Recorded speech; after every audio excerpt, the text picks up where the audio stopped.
خطرات کے پیش نظر ضلع کوٹلی بھر میں 2 روز کے لیے بازار بند رکھنے کا فیصلہ۔ کوٹلی، نکیال، کھوئی رٹہ، کتا پانی، چڑھوئی، سہنسا کے تمام بازار بند رہیں گے۔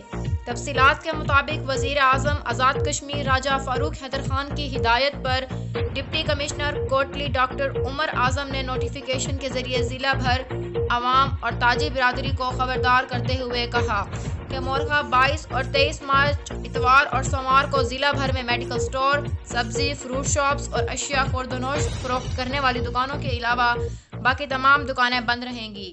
تمام تحصیلوں کی انتظامیہ سختی سے عمل درآمد کروائے گی۔ یہ فیصلہ عوامی مفاد اور کورونا وائرس کے خطرات کے پیش نظر کیا گیا۔ عمر جمیل، 24/7 نیوز، کوٹلی، آزاد کشمیر۔